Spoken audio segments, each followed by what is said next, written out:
Ilia Topuria will be the UFC's next dominant champion. It's official. This era of dominant champions has come to a close as Ilia Topuria crushed Alexander Volkanovski with a right hand and ended Alex's featherweight reign. That marks the last fighter with 5 consecutive title defenses, with Izzy's reign originally ending with his first fight against Alex and really ending with Sean Strickland. And then we saw Kamaru's dominant reign at welterweight end with his 2 losses to Leon Edwards. With these 3 dominant champions all losing within the last year or so, the tough question is, who will be the next guy to dominantly reign over their division? It seems like we're in a very interesting time in the UFC where no division currently has a truly dominant champion, which I would define as 5 or more consecutive title defenses in their current divisions. But after last week's performance against Volkanovski, today I want to make my case as to why Ilia Topuria has the highest chances of being the next dominant champion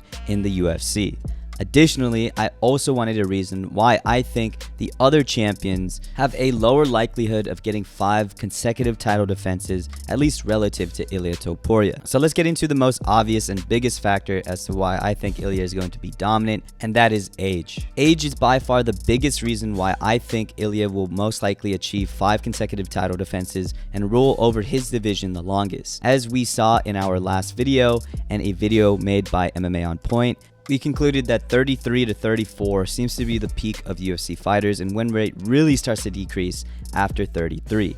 Given Ilia is a ripe 27 years old, he by far has the biggest window of opportunity to stay a champion. The 2 guys I would imagine people would point to as the next dominant champ is Islam Makhachev and Leon Edwards. However, both those guys are 32 years old with 2 title defenses respectively, so I doubt that they can get 3 more defenses before they reach that dreaded 33 to 34 mark. As dominant as Islam seems like in his division, he doesn't fight during Ramadan, meaning a good chunk of the year is basically gone from a potential title defense. Apparently, Islam was offered to fight for UFC 300, but due to Ramadan, he had to decline any offers. And I know it may be weird to say this, but given the numbers and given that he doesn't fight a big chunk of the year, he has a lower likelihood of getting 3 more consecutive title defenses than you may think, or at least lower than Ilia Topuria. As for Leon Edwards, he obviously doesn't have the Ramadan problem, but ironically his biggest threat to not being on top is still Muslim.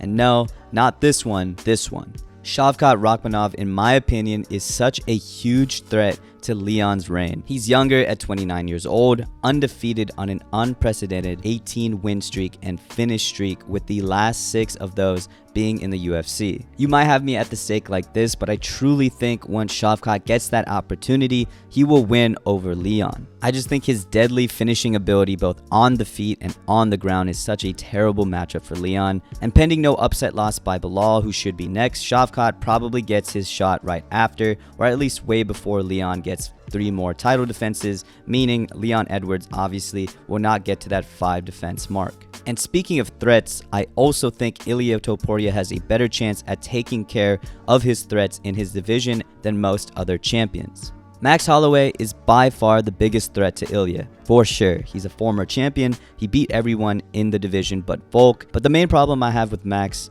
being able to take the throne from Ilia Topuria early is the fact that he's going to fight Justin Gaethje very, very soon. The Justin Gaethje effect is a really interesting video which shows historically Justin Gaethje seems to completely change up the trajectory of fighters' careers with the damage he dishes out. Additionally, the first time Max went up to 155, he got dominated by Dustin Poirier and shortly after lost to Volkanovski. And depending on how his fight goes with Justin Gaethje, the same thing could happen to Max again. Even without the historical context, I've said in the past that Max's main weakness is boxers with real 155 power, as he struggles to find his groove against guys like Dustin Poirier and Volkanovski, and with what we saw against Volkanovski, Ilia could definitely be a problem for Max. As for other threats, I know I shouldn't MMA math, but I think if Ilia Topuria can take care of Max Holloway, then he should be able to take care of Yair too, given his power and grappling prowess. Movsar Evloev is another top guy and a potential threat to Ilia Topuria, and is pretty well-rounded and skilled and only 30 years old. But is it just me, or does it seem like Movsar is just one step below Ilia Topuria? Like, I get he is still undefeated. He has solid wins over Diego Lopez and Arnold Allen, but whenever I watch him fight, he doesn't seem like he's completely dominating these contenders like he should be. Additionally, he still is yet to have a finish in the UFC, so I really question whether or not he can dish out the same type of damage or deal with the same type of damage that Ilia can put out. So I think if Ilia can deal with these 3 top contenders, he can practically deal with everybody else.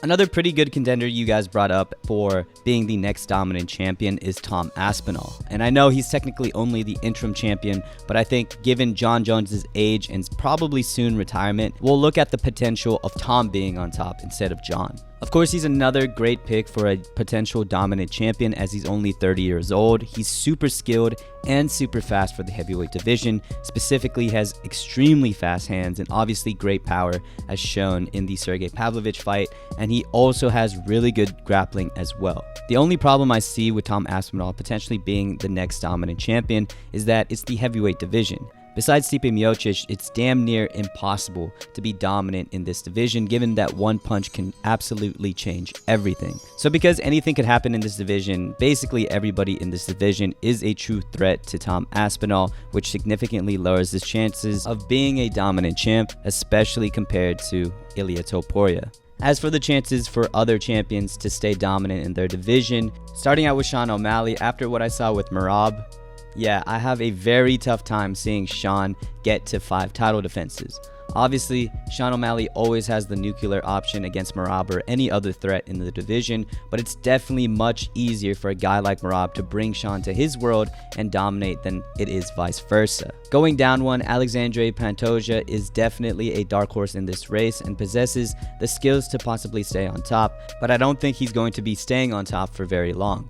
Within his next couple of title defenses, I do see Pantoja losing to someone in the top 5 because as good as Pantoja is, I don't think the gap between him and most other contenders is that vast that he could be considered dominant. Couple this with the fact that he's already 33 years old, I just don't see him getting any more than 2 title defenses, if that. As for the bigger weight classes, the middleweight and light heavyweight belts both seem impossible to defend once, let alone 5 times. Middleweight is so stacked and so deep right now, and the belt has changed 4 times over the past year-ish, and we are yet to see a title defense since Izzy had the belt under his reign. As for the current champion, Dricus du Plessis just had a close fight with Sean, so I could easily see Sean Strickland coming back to the top if given the chance. Robert Whittaker and Paulo Costa just had a surprisingly great back and forth that showed Robert is still nice, but especially that Paulo Costa is still a legitimate contender. You also have Jared Cannonier, who has been looming at the top for quite some time now, and somewhere in the mix you have Khamzat Chimaev, who I still think is a huge threat to anyone in the division, so I just don't see Dricus du Plessis, or anyone for that matter, being above and beyond everyone else. And finally, light heavyweight, like mentioned before, has practically the same issue as middleweight, as we haven't seen a title defense since Jan defended against Izzy. Since then, the belt has changed every single time it has been fought for or was vacated for one reason or another. This time, we do actually have a champ in Alex Pereira, but as good as Alex is, he's an older champion, and I think there's plenty of threats in this division. We just got word that Alex is going to be fighting Jamal at UFC 300, and though I think Alex should be able to take that, I still think Jamal is going to give him a good run for his money, and I wouldn't be surprised if Jamal gets it done. But more importantly, Magomed Ankalaev is in this division, and after what we saw in the Johnny Walker fight, not only does he have elite wrestling, but he is no slouch on the striking side either. Magomed is by far Alex's biggest threat, and honestly, I don't think Alex Pereira could even deal with that. So for one reason or another, Ilia Topuria, I truly think, will be the UFC's next dominant champion, will stay on top of his division, and will probably get 5 consecutive title defenses. But what do you guys think? This is a very interesting question that I want to hear your thoughts on, and I really want to see who's going to be the next dominant champion, because again, we're in a very interesting time in the UFC right now where there are none. But anyways, what do you guys think? And thank you for always supporting. Peace.